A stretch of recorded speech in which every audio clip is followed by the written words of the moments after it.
Mungkin orang-orang yang tak beriman merasa bosan dengan keimanan mereka atau merasa bosan dengan keislaman mereka. Karena mereka menganggap tidak ada inovasi dalam agama. Bahasa ini kemudian dinalar oleh akal. Betul, tidak ada inovasi dalam agama itu. Sehingga muncul inovasi-inovasi yang baru dalam beragama. Mohon maaf, contohnya Islam, agama moderasi, Islam Nusantara, dan lain sebagainya. Oh, kita harus sampaikan. Karena ada proyek di balik itu yang harus disampaikan. Untuk mengatakan kepada manusia, apa yang Anda pakai jangan Anda bawa ke sini. Anda orang timur jangan bawa ke sini. Mohon maaf, bukan timur ya, Timur Tengah. Ini budaya Timur Tengah jangan dibawa ke sini. Sehingga dikatakan bahwa kerudung itu budaya Arab. Jilbab itu dianggap sebagai budaya Arab. Sehingga apa yang mereka lakukan dalam gaya berpikir mereka dengan nalar akal mereka itu budaya yang harus diadopsi. Yang tidak boleh diadopsi. Ini perang budaya namanya.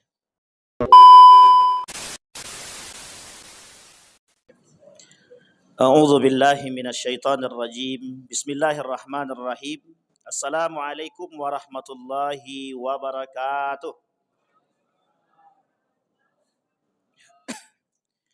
Alhamdulillahi rabbil alamin. Alhamdulillahilladzi arsala rasulahu bil huda wa dinil haq liyuzhirahu 'alad dini kullih wa kafa billahi syahida. Asyhadu an la ilaha illallah wahdahu la syarikalah wa asyhadu anna Muhammadan abduhu wa rasuluh la nabiyya ba'd. Puji syukur kehadiran Allah atas limpahan rahmat dengan mengucapkan alhamdulillahirabbil alamin. Berselawat kepada Nabi dengan mengucapkan Allahumma salli ala Muhammad wa ala ali Muhammad fil alamin innaka Hamidum Majid. Ya ayyuhan nasu taqu rabbakumul ladzi khalaqakum min nafsin wahidah wa khalaqa minha zawjaha wa batha minhuma rijalan katsiran wa nisaa'a wattaqullaha alladzi tasaaluna bihi wal arham innallaha kana 'alaikum raqibah. Bapak Ibu sekalian yang berbahagia, bagaimana kabarnya di maghrib ini? Sehat? Sudah makan semua? Kalau belum makan, makanlah dulu biar tak sakit kepala awak.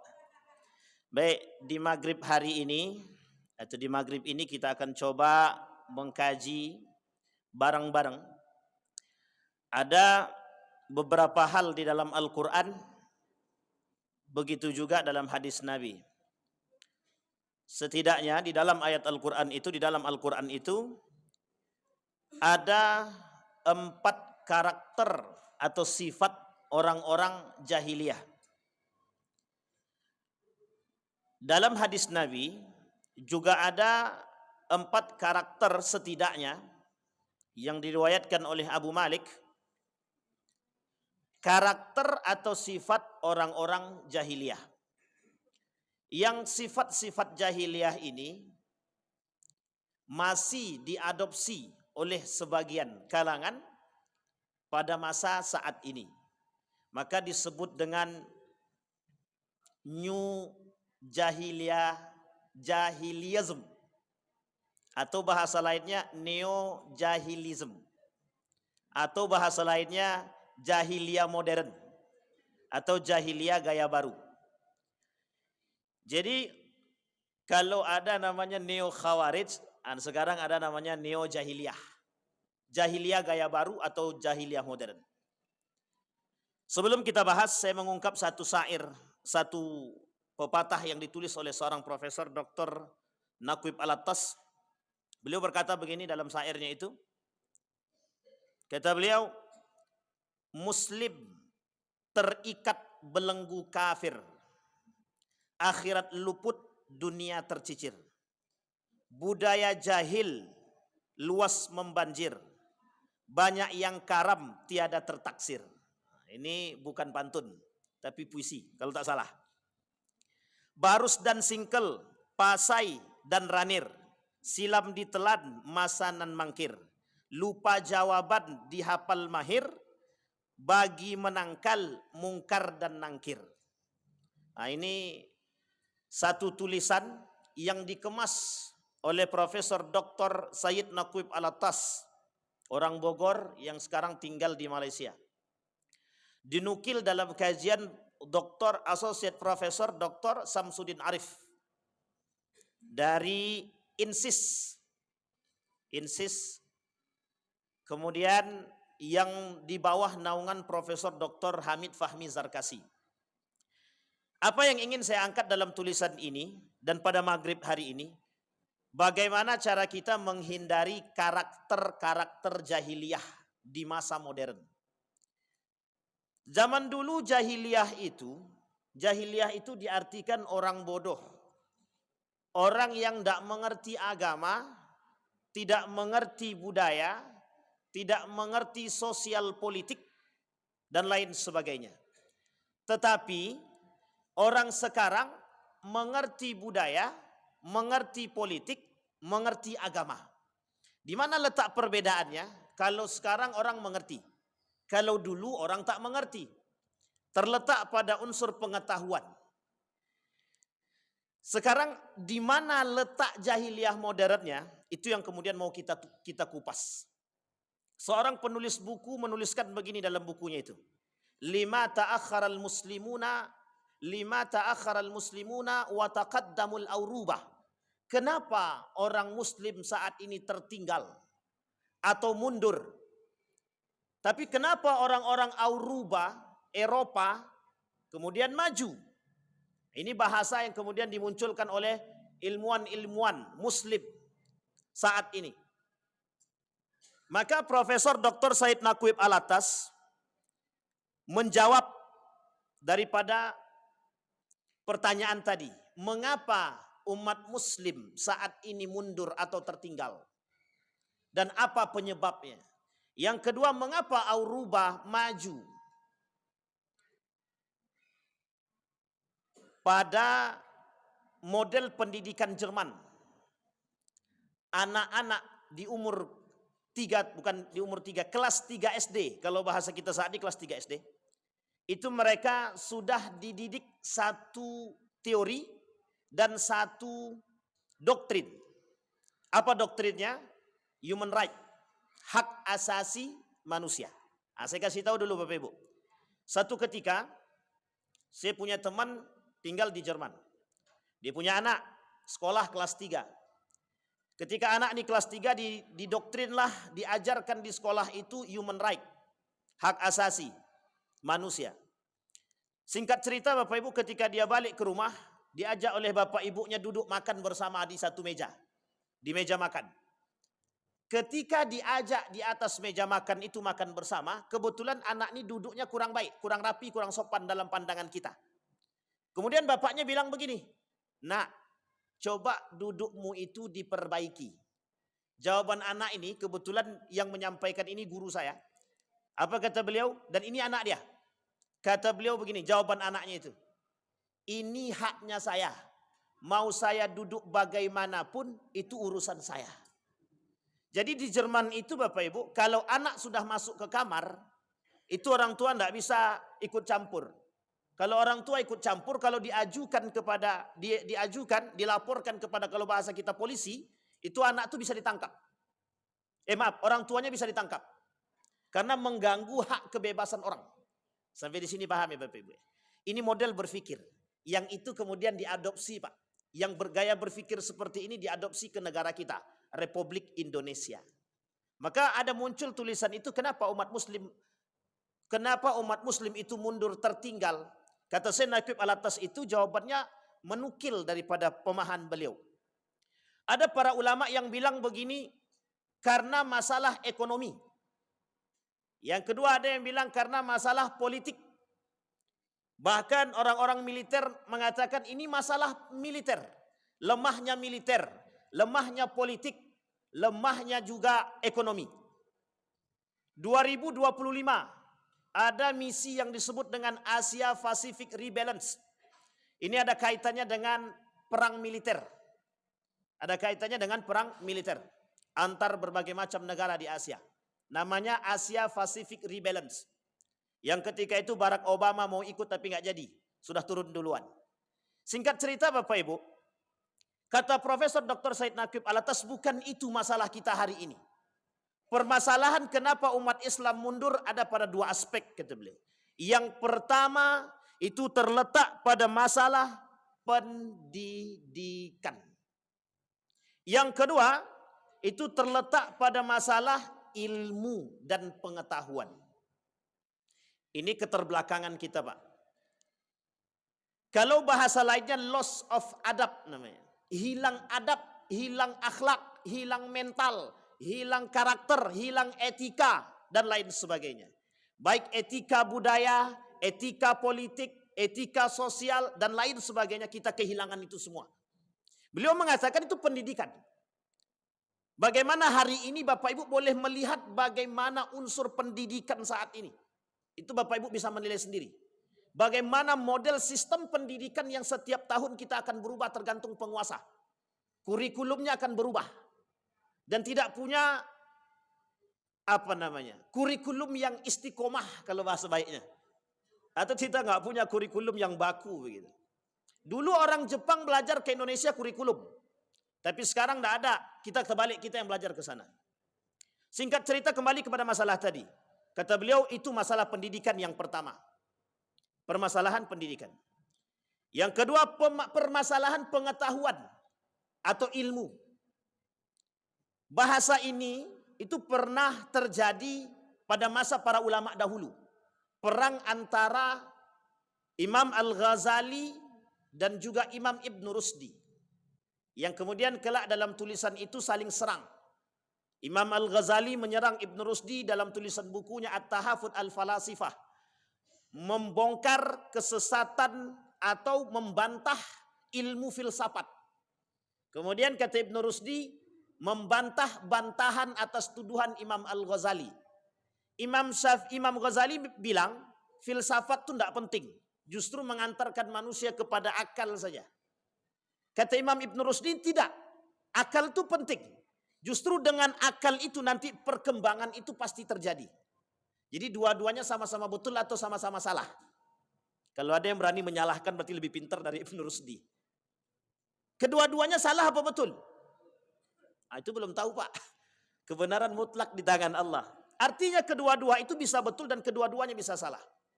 Kenapa Ibn Rusdi kemudian membantah tulisan tersebut? Ada alasan.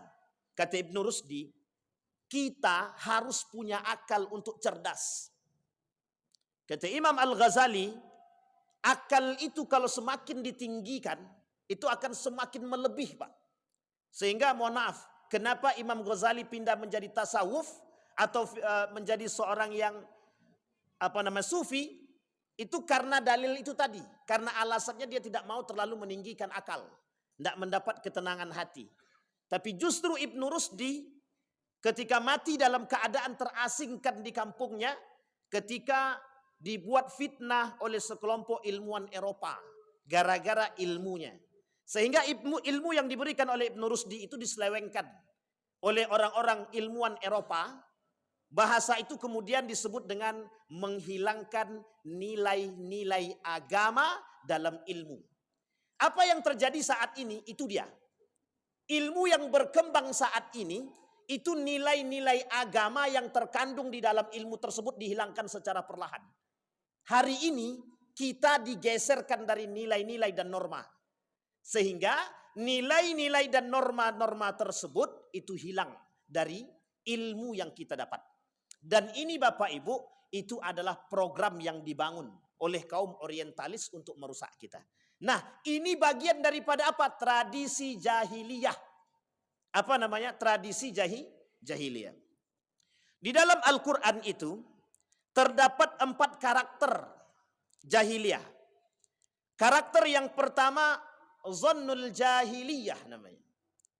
Dalam surat Ali Imran ayat 154. Allah berkata begini. Wa ta'ifatun qad ahammatuhum anfusahum yazunnuna billahi ghairal haq. Zannal jahiliyah yaquluna hal lana minal amri min syai'. Qul innal amra kullahu lillah. Ini apa kaitannya? Ini kaitannya dengan perang Uhud. Ini kaitannya dengan perang Uhud. Jadi ketika dalam perang Uhud itu orang munafik buat rusuh. Apa rusuh yang dia buat? Mengambil harta rampasan, kemudian mengajak pemanah-pemanah yang ada di Bukit Rumat untuk ikut turun mengambil harta rampasan. Ketika harta rampasan itu mereka turun semua, ketika mereka mengambil harta rampasan yang saat ini menjadi kuburan syuhada itu, makam syuhada yang berada di samping masjid syuhada itu, di situ berkumpul umat muslim mengambil harta rampasan. Ketika sedang berkumpul datang para musuh, kafir Quraisy, Hindun DKK, Hindun dan kawan-kawan, itu DKK namanya. Dari depan, belakang, kiri, kanan semua mengepung. Posisi ini Bapak Ibu, itu disebutkan di dalam Al-Quran. Apa yang disebutkan oleh Allah di dalam Al-Quran? Allah katakan ketika itu orang-orang yang beriman, Allah tanamkan keimanan, ketenangan, kekuatan, kedamaian dalam hati mereka sehingga terhindar dari rasa takut. Tapi kemudian ada kelompok yang kedua yang disebut dengan kelompok munafik. Orang munafik yang tadi memberikan kekacauan kepada umat muslim, mereka dilanda rasa takut, khawatir, gelisah, cemas. Kenapa mereka cemas? Karena kecemasan mereka terhadap terhadap kehidupan mereka. Ini kami bakal mati atau tidak? Sehingga ketika mereka cemas, khawatir, mati mereka bukan mati dalam keadaan syahid. Sementara orang yang beriman karena ketenangan, kekuatan, karena kedamaian, keimanan mereka kepada Allah, mati dalam keadaan syahid. Itu udah pasti otomatis masuk surga. Singkat cerita Bapak Ibu, apa yang dilakukan oleh orang-orang jahiliyah ketika itu? Orang-orang munafik ketika itu, orang-orang Yahudi ketika itu. Mereka berpikir, berprasangka kepada Allah bahwa Allah ini dan Rasulnya tidak benar. Apa maksudnya tidak benar? Mereka melakukan prasangka buruk terhadap Allah. Mereka berprasangka tidak baik kepada Rasulnya. Sehingga mereka kemudian mengatakan Allah dan Rasulnya Muhammad dusta. Sampai di sini paham Bapak Ibu? Hari ini ada karakter-karakter ketidakpercayaan kita terhadap Allah dan Rasulnya itu ada. Ada namanya ingkar sunnah. Ada orang-orang liberal yang tak percaya kepada Allah. Mungkin mereka percaya kepada Allah tapi mereka tak menjalankan syariatnya Allah. Itu karakter modern. Karakter kita hari ini. Mengapa mereka kok bisa tidak percaya dengan Allah? Mengapa mereka tidak percaya dengan agamanya Allah ketika mereka mengatakan permasalahan waris? Allah katakan 2:1, mereka nggak mau. Karena apa? Karena dalam akal mereka dibarengi dalam 3 hal. 1, keadilan. Mereka anggap Allah tidak adil. Mereka anggap Rasul tidak adil. Mereka anggap bahwa Allah dusta. 3. Apa yang ada dalam pikiran mereka? Sama seperti apa yang ada dalam pikiran kaum orientalis untuk merusak kita. Dan kaum orientalis turunkan ilmu itu kepada generasi-generasi muslim yang belajar ke sana. Apa yang mereka lakukan? Bahasa lainnya cuci otak. Apa yang terjadi pada mereka? Kita tidak mengatakan diskriminasi ilmu, bukan. Dan kita tidak menolak ilmu yang lain. Tetapi kita ingin katakan orang-orang yang kemudian meninggikan akal yang disebut dengan kelompok rasionalis itu akan menjadikan akal Tuhan bagi mereka. Sampai di sini paham Bapak Ibu? Itu bahasanya saat ini. Kalau ilmu agama itu justru akan menghilangkan perkembangan peradaban. Jadi agama harus disingkirkan dulu. Biar kalau sudah berkembang baru agama masuk. Terbalik. Jadi kita tidak tahu lagi bahasa agama itu kita nggak tahu. Sampai sini paham Bapak Ibu ya? Baik. Itu tradisi jahiliyah. Orang jahiliyah zaman dulu itu mereka nggak ngerti, nggak tahu. Yang mereka sembah apa? Mereka paganisme. Agama mereka Yahudi, Kristen, paganisme. Agama paganisme ini apa? Menyembah berhala yang mereka buat sekeliling Ka'bah mereka sembah. Kalau mereka bosan mereka hancurkan kemudian mereka bangun yang baru. Itu yang terjadi pada siapa? Kepada umatnya Nabi Musa dan Harun. Ketika Nabi Musa diangkat ke atas untuk mengambil regulasi agama tentang ketauhidan, tinggal Harun. Mereka katakan kami bosan dengan keadaan seperti ini. Kami bosan dengan keadaan seperti ini. Singkat cerita apa yang terjadi? Harun didiskriminasi. Apa yang terjadi? Para orang-orang yang ada di sekitar itu, pengikut Harun ketika itu berubah haluan. Yang tadinya menyembah Allah, kemudian berbalik menyembah patung, binatang. Sampai di sini paham Bapak Ibu? Gaya berpikirnya itu. Sekarang sama. Mungkin Orang-orang yang tak beriman merasa bosan dengan keimanan mereka atau merasa bosan dengan keislaman mereka. Karena mereka menganggap tidak ada inovasi dalam agama.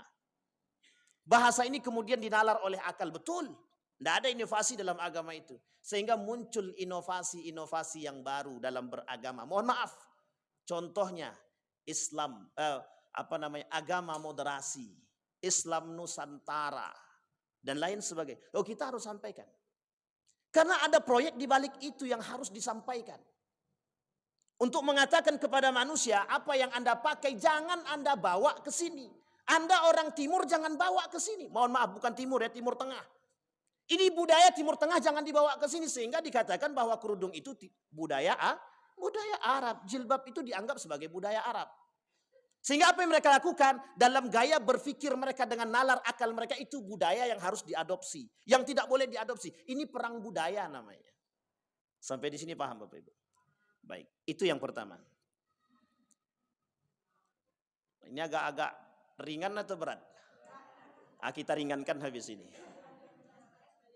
Tenang Bu. Artinya yang pertama itu ada orang-orang yang berprasangka kepada Allah dengan prasangka yang tidak baik.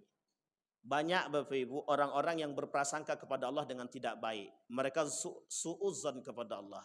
Mereka berkata bahkan Allah itu tidak adil terhadap mereka. Allah tidak adil terhadap orang-orang yang lain. Mohon maaf, ketika kita mengatakan umat muslim masuk surga, non muslim masuk neraka, Umika nggak terima. Apa alasan tidak terima? Sama-sama manusia, tolak ukurnya kan kebaikan. Ini yang kemudian menjadi masalah kita hari ini Bapak Ibu. Karena bahasa kebaikan menuju Tuhan yang satu hanya cara untuk menuju Tuhannya saja yang berbeda. Oh, itu bahasa yang paling mudah dicerna oleh akal, tapi bahasa yang paling merusak akidah. Kita ulangi sekali lagi. Menuju Tuhan yang satu hanya saja butuh metode yang berbeda-beda, cara yang berbeda-beda. Saya tak mau ungkit agama yang lain, tapi begitu bahasa di dalam agama. Laqad kafara alladziina qalu innallaha tsalitsun tsalatsa. Kafir kata Allah, masuk neraka. Laqad kafara alladziina qalu innallaha tsalitsun tsalatsa. Itu udah jelas tuh. Sudah pasti masuk neraka dan mereka kafir yang mengatakan bahwa Allah itu 3. Kan enggak mungkin. Dan ini bahasa, Pak. Artinya, sekalipun cara yang mereka anggap untuk menempuh Tuhan yang satu, tapi ingat dulu ini bahasa siapa? Orang kafir turun surat Qul ya ayyuhal kafirun, apa sebab turun? Hari ini aku menyembah Tuhanmu wahai Muhammad, besok engkau menyembah Tuhan kami. Apa kata Nabi? Lakum dinukum. Jelas Pak, zaman dulu jelas dengan model seperti ini, akidahnya jelas. Agamamu, agamamu, agamaku, agamaku. Sekarang tidak. Dianggap semua agama betul. Jadi nalar logika ini memberikan kebebasan bagi setiap orang untuk memunculkan aliran apapun. Termasuk aliran sesat. Dan nggak perlu dikaji itu. Dah sekian banyak orang yang mengkaji aliran sesat yang terbaru saat ini. Itu hampir setiap media bahas aliran sesat, aliran sesat. Tapi kenapa harus dikaji? Kenapa harus disampaikan? Biar tak tertipu. Yang sudah sekian kali disampaikan masih tertipu. Apalagi kalau tidak disampaikan. Baik. Yang kedua hukum jahiliyah. Kata Allah dalam Al-Quran itu hukmul jahiliyah. Afa hukmal jahiliyah yabghuna. Wa man ahsanu minallahi hukman liqaumi yuqinun. Apakah mereka mau mencari hukum jahiliyah? Siapa yang lebih baik hukumnya bagi orang yang yakin? Kita sudah pernah bahas ini Bapak Ibu. Di masjid ini juga. Hukum di Indonesia itu masih merujuk kepada hukum Belanda. Itu mau diakui atau tidak diakui, harus diakui. Nggak bisa nggak diakui. Saya tanya kepada orang-orang pakar hukum, betul enggak hukum kita ini kembali kepada hukum Belanda? Jawabannya sama. Betul. Betul Pak Eko? Ada Pak Eko di sini. Sebagian kata Pak Eko. Nah, tapi kan ada Pak Eko di sini, insyaallah aman tuh. Sampai di sini paham Bapak Ibu. Tapi apakah itu yang dimaksud? Tidak hanya itu yang dimaksud. Yang dimaksud adalah kembali kepada hukum masa jahiliyah. Apa maksudnya? Dulu ada namanya riba. Bapak Ibu tahu riba ya? Riba itu Bapak Ibu adalah permainan kaum jahiliyah. Kita ambil satu contoh tradisi jahiliyah yang kemudian diislamkan oleh Nabi. Namanya mudharabah, bagi hasil. Dulu sudah pernah terjadi pada masa kaum jahiliyah. Ini sejarah mudharabah. Tetapi kemudian ketika ada sejarah mudharabah ini dalam setiap perbankan syariah pasti menjadi promosi utama. Oh, bank syariah kita menggalangkan mudharabah, bagi hasil, bagi hasil, bagi hasil. Sampai sini paham ya? Jadi kemudian ini tradisi jahiliyah dulu. Kemudian diambil yang baiknya. Apa yang baiknya? Bagi hasilnya, kerjasama kalau bahasa lainnya. 50-50. Tetapi bahasa promosi ini hanya berlaku bagi mereka yang usahanya sudah berjalan dengan mapan. Kalau yang masih baru nggak mungkin mudharabah. Itu mustahil bagi bank memberikan itu. Kenapa? Mereka nggak mau. Itu resikonya tinggi. Kembali kepada masalah jahiliyah tadi. Riba itu masa jahiliyah. Sehingga disebutkan riba jahiliyah. Dan ini sebuah tradisi. Pertanyaannya, tradisi ini sampai sekarang masih ada apa tidak? Oh, apalagi sekarang berkembang. Karena apa? Semakin mudah. Yang tadinya bunga banknya masih 0 sampai 5% bisa diturunkan menjadi 0, sekian persen. Bapak Ibu saya kasih tahu, di Cina itu, di bank Cina itu anak-anak Cina, anak-anak muda Cina itu wajib berdagang. Mereka pihak negara akan memberikan pinjaman 0,02% bagi mereka yang mau berdagang. Kira-kira kecil apa tidak? Itu kecil banget, Pak. Sampai sini paham ya Bapak Ibu? Baik. Dan itu tradisi yang tidak bisa dihilangkan sampai saat ini. Kenapa tak bisa dihilangkan? Dengan dalih yang lain. Banyak alasannya. Kami butuh motor, Ustaz. Kami butuh mobil, Ustaz. Kami butuh ini. Sekarang pertanyaannya, ada enggak bank syariah sekarang? Sekarang kalau ada bank syariah, kenapa enggak pindah ke bank syariah? Sama aja, bukan masalah sama aja. Kalau Anda berani pindah ke bank syariah, setidaknya Anda sudah menjalankan hukum syariat itu. Itu pertama. Susah ribet, ini bukan masalah susah ribetnya. Anda mau masuk surga apa neraka, itu saja. Tidak ada yang lain, tidak ada. Tidak ada pilihan yang lain. Orang yang minjam ke bank mesti riba sudah habis. Fatwa Majelis Ulama Indonesia haram. Selesai. Pertanyaannya mengapa masih belum bisa berubah? Karena masih ada kaitannya. Pemerintah pun main begitu. Coba kalau pemerintah berani mengambil kebijakan, cut semua. Tidak mungkin, Pak. Sampai di sini paham Bapak Ibu ya. Ini permainan. Di sini baru ada unsur politiknya. Akhirnya tradisi menjadi besar. Hukum itu berlaku. Baik. Kemudian apa hukum jahiliyah yang lain? Hukum adat. Saya tidak mengatakan hukum adat itu semuanya hukum jahiliyah, bukan. Tetapi pada masa dahulu hukum jahiliyah itu pernah terjadi dan sangat sering terjadi. Kita ambil contoh. Ada tradisi jahiliyah itu, tradisi melihat burung. Jadi dengan melihat burung itu, menentukan hari, menentukan hari. Jadi menentukan hari itu melihat binatang yang terbang ke atas. Dengan burung tadi. Namanya tiarah dalam bahasa Arab. Dalam hadis Nabi disebut dengan tiarah. Itu lihat burung ke atas itu. Kalau burungnya itu tidak terberak, itu berarti bagus tuh. Atau burung ini sedang melintas, ini hari bagus. Sampai di sini paham. Dan ini tradisi ini masih ada sampai saat ini. Mohon maaf, yang pengen nikahin anak, kalau masih melihat dengan hari, hari, apa bahasa Jawanya itu? Apa? Apribon, entah apalah itu pokoknya. Aprimbon. Ya itulah pokoknya. Kemudian wage. Ya itulah pokoknya. Legi. Kalau nikahnya di bulan ini nanti sial nih nikahnya nih. Allah. Masih kita dapatkan di daerah-daerah, bahkan mohon maaf di kota pun masih ada. Tradisi adat kami begitu. Harus nengok masa, harus nengok bulan. Bulan apa? Saya kira bulan Arab, ternyata bukan. Masih bulan, mohon maaf, bulan Jawa. Ini harus kita pahami, Pak. Ini tradisi yang harus kita sama-sama. Jangan pernah mempercayai hal demikian. Itu tradisi jahiliyah. Dan dulu begitu. Kalau saya tak salah, waktu saya nikah pun nak begitu juga. Kita tengok hari yang baik. Emang hari lain tak baik? Ini ada bahasa yang sering dilakukan oleh ibu-ibu dan ya ibu-ibu lebih tepatnya. Nak, makan dengan tangan baik. Tangan apa tangan baik itu, Bu? Tangan kanan. Berarti tangan kiri tak baik. Jadi tak usah punya tangan kiri, potong saja. Karena tangan kiri tak. Ini bahasa yang cukup salah menurut saya, Bapak Ibu. Kenapa saya katakan salah? Tangan dua-dua ini baik, hanya saja fungsinya berbeda.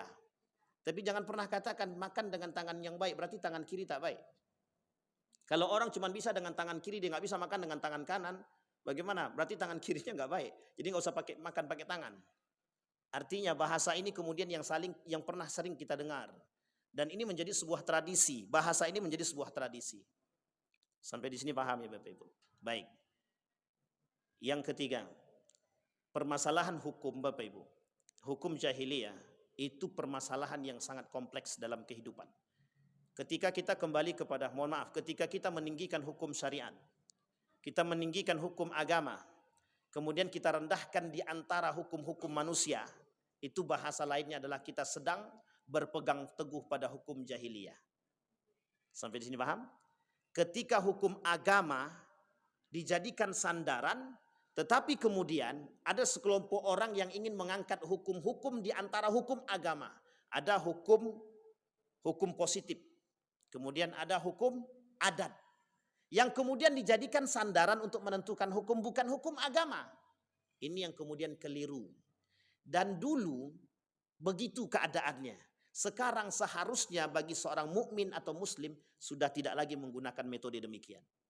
Sampai di sini paham Bapak Ibu? Yang ketiga, tabarrujal jahiliyah.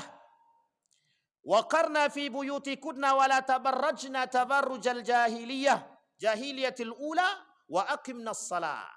Ini mak-mak yang suka berdandan. Itu kalau berdandannya macam-macam, tengok aja Pak. Kalau dia pakai kerudung melilit ke leher sampai tercokik lehernya, itu udah jelas tuh. Diambilnya jadi mohon maaf Bapak Ibu ya, dipakai kerudungnya itu, panjangnya tak tahu berapa meter itu. Dililitkan kepala sampai entah kapan habisnya kain tuh. Sampai di sini kita sering melihat ini Bapak Ibu. Modelnya itu sekarang itu kan model jilbab itu berkembang. Tapi jangan membuat. Yang sebenarnya yang dipermasalahkan bukan masalah jilbabnya. Yang dipermasalahkan dalam ayat ini adalah bagaimana perempuan itu berdandan untuk siapa. Oh, dia berdandan untuk suaminya. Oke, tak ada masalah. Tapi zaman dahulu, perempuan-perempuan itu berdandan untuk menarik perhatian kaum Adam. Zaman dahulu. Sehingga mohon maaf, jual beli wanita itu sangat-sangat laku pada masa itu. Kita ambil contoh masa kerajaan Roma. Itu paling laku. Untuk menggait seseorang itu butuh wanita. Untuk meloloskan satu kegiatan itu butuh wanita.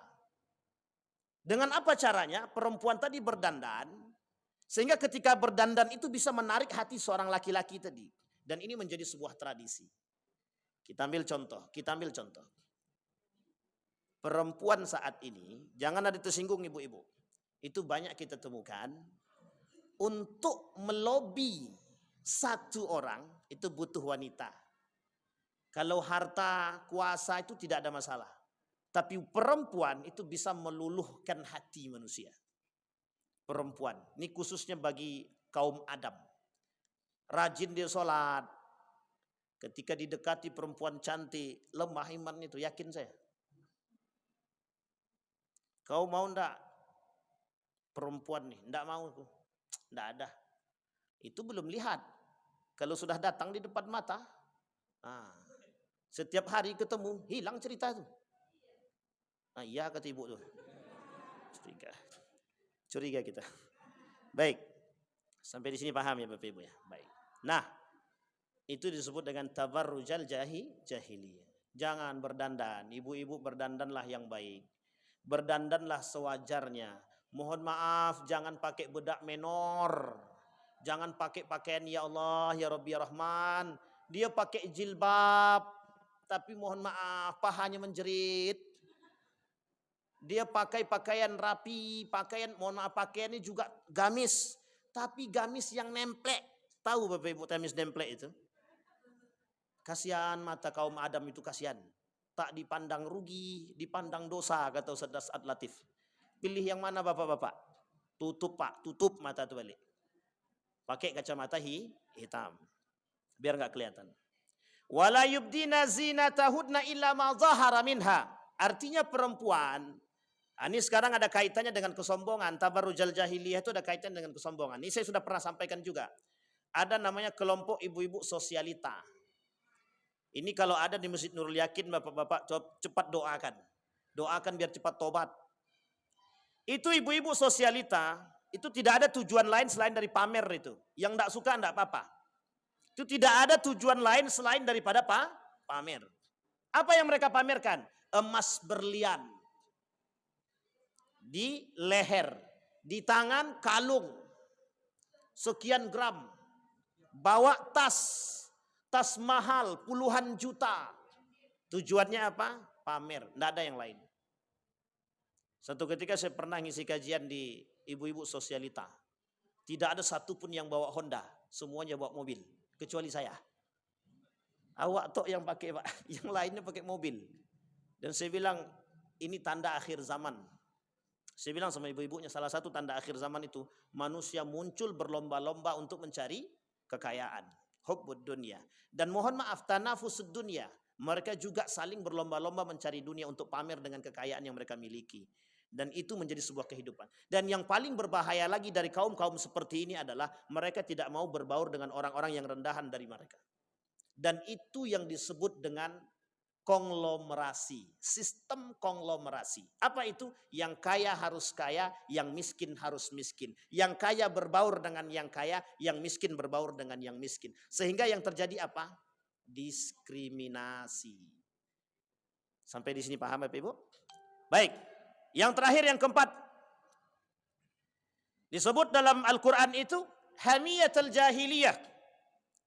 Apa disebut dengan hamiyatul jahiliyah? Fanatisme golongan dan menolak kebenaran kelompok lain. Ini tidak ada kaitannya menyinggung siapapun, tapi cuma membacakan daripada ayat Al-Qur'an. Kata Allah, salah satu karakter orang-orang jahiliyah itu ketika itu adalah mereka fanatisme terhadap apa? Terhadap golongan mereka, terhadap nasab mereka, terhadap mereka menolak kebenaran-kebenaran yang lain. Ini Bapak Ibu saya kasih tahu biar kita adem sedikit. Siapapun mereka, siapapun itu gelarnya, apapun itu, apa namanya itu? Kalau orang Medan itu Sibolga, kemudian Hutapea, Marga ya, Marga namanya, Marga. Kemudian ada namanya Alaidrus, ini garis keturunan Nabi ya, Habaib dan lain sebagainya. Pokoknya Bapak Ibu, ada orang fanatik terhadap NU, salah. Fanatik terhadap Muhammadiyah, salah. Fanatik terhadap ini, kita bilang aja langsung. Ini kan fanatik. Fanatik ini berbahaya, dampaknya berbahaya. Mereka tidak akan menerima kebenaran yang lain, itu nggak akan terima. Tidak akan mereka terima. Karena bagi mereka, kalau sudah fanatik, itu penyakit yang timbul dalam hati adalah membenarkan kelompok sendiri, menyalahkan kelompok yang lain. Itu sudah mesti begitu. Itu hukum fanatik. Fanatik yang benar itu adalah menjalankan nilai-nilai yang terkandung dalam organisasi tersebut dan berlapang dada dengan kebenaran yang lain. Andai kata itu sebuah kebenaran. Sampai di sini paham ya Pak Ibu? Tapi sekarang ini menonjolkan nasabnya masing-masing. Tolong yang cinta kepada para habaib cintalah, tapi jangan berlebihan. Yang cinta kepada marga cintalah, tak ada masalah, tapi jangan berlebihan. Yang cinta pada kelompok cintalah, tapi tak usah berlebihan. Sampai di sini paham? Karena ada kaitannya, ada. Apa dampak perbuatan itu ketika fanatisme ini kemudian dibalut atau kemudian ditanam atau kemudian dijaga oleh mereka, itu akan merusak. Kita ambil contoh Quraisy. Quraisy itu tidak akan menerima golongan yang lain yang lebih rendah daripada mereka. Mereka nggak akan terima. Umar bin Khattab dari Bani Adi itu tidak pernah diterima oleh Bani Quraisy, itu nggak pernah diterima. Nggak pernah. Dari keluarganya Abu Talib, dari keluarganya Abu Lahab, dari keluarganya Abu Jahal, dari keluarganya Abu Qasid, Abu Hisham, tidak. Karena apa? Mereka menganggap keluarga, turunan, nasab, kunyah daripada Umar bin Khattab ini tidak ada sama sekali berharganya di hadapan mereka. Kenapa? Karena dianggap orang-orang rendahan. Dianggap orang rendahan. Dan ini menjadi masalah. Apa masalahnya? Masalah yang timbul adalah kita merendahkan orang lain. Oh ini kalau bupatinya bukan dari golongan kami salah nih. Sampai sini paham. Sama itu yang dilakukan oleh kaum Yahudi. Makanya kaum Yahudi kenapa tidak terima ketika Nabi Muhammad SAW jadi nabi? Salah satu alasan kebencian mereka adalah karena dia bukan dari golongan kaum Yahudi atau kaum Israel. Itu alasan yang lain. Dan termasuk alasan yang paling kuat karena Nabi Muhammad bukan dari golongan mereka. Tapi kalau dari golongan mereka akan nurut. Akan mau. Sampai di sini paham Bapak Ibu ya? Baik. Nah, kemudian Nabi mengatakan arba'un fi ummati minal amri al-jahiliyah la yatruknahudna. Kata Nabi, kelak di akhir zaman itu kata Nabi, ada 4 daripada karakter atau sifat jahiliyah yang terus mereka perturutkan dan mereka tidak mau meninggalkan itu. Sampai nanti kata Nabi. Yang pertama al-fakhru fil ahsab. Membanggakan jasa, kelebihan dan kehebatan nenek moyang. Nenek moyang kami dulu begini. Ini ada Pak? Ada. Kata dia ketika sedang memotong hewan kurban itu, kepala itu harus dibagi kepada jagal. Nenek moyang dulu begitu. Dia ikutilah itu. Padahal itu salah. Itu salah. Kemudian apa yang mereka lakukan? Yang mereka lakukan mereka ikuti. Ketika kita memberikan kebenaran kepada mereka, mereka tolak. Nenek moyang kami dulu tidak begini. Kami mengikuti nenek moyang kami dahulu. Nenek moyang kami dahulu lebih berharga dan lebih pintar daripada yang sekarang. Nah, ini bahasanya Bapak Ibu. Sehingga tradisi jahiliyah, tradisi zaman dahulu itu lebih dipegang daripada zaman sekarang. Apakah mereka tidak pernah mempelajari? Mungkin mempelajari. Ada 2 kemungkinan di sini Bapak Ibu. Ketika tradisi orang-orang dahulu bisa jadi kita yang sekarang salah paham terhadap memahami tradisi yang mereka bangun. Bisa jadi memang tradisi yang mereka bangun salah karena belum sampainya pengetahuan. Itu sangat mungkin. Tetapi ketika sesuatu yang tidak mereka ketahui sampai ke tangan mereka, itu tidak bisa dihakimi. Artinya, sekalipun dia salah, tapi karena ketidaktahuan itu dimaklumi. Tetapi kalau mereka sudah tahu, tapi mereka menjalankan yang salah, di sini kemudian yang menjadi masalah. Sehingga tradisi yang kedua, sehingga pemahaman yang kedua itu adalah bisa jadi kita yang salah dalam memahami tradisi orang-orang terdahulu.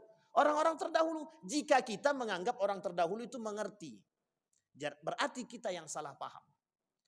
Jadi ini yang penting untuk kita pahami. Yang kedua kata Nabi, wa ta'nu fil ansab. Mencela nasab atau garis keturunan. Nah, ini yang terjadi saat ini Bapak Ibu. Dalam tulisan lain itu begini. Yang satu mengatakan begini. Ada masalah ekonomi belum selesai. Masalah pendidikan belum selesai. Masalah politik carut marut dan lain sebagainya. Tapi kemudian muncul masalah agama tentang masalah nasab yang kemudian tidak berkesudahan.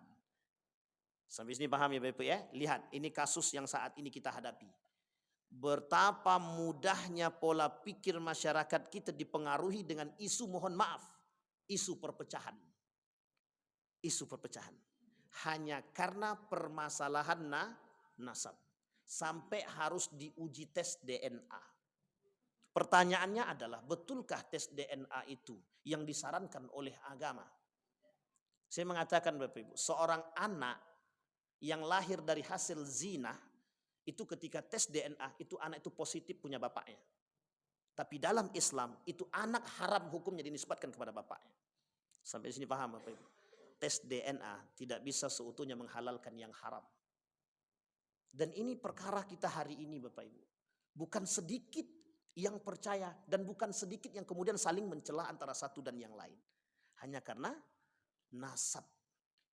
Yang ketiga, menisbatkan hujan disebabkan oleh bintang tertentu.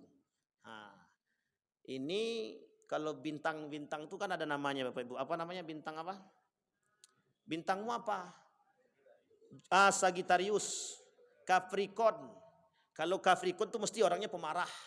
Itu udah kafir kita tuh Bapak. Udah syirik kita tuh, udah habis. Pokoknya yang kayak gitu-gitu tak usah diikuti. Itu syirik.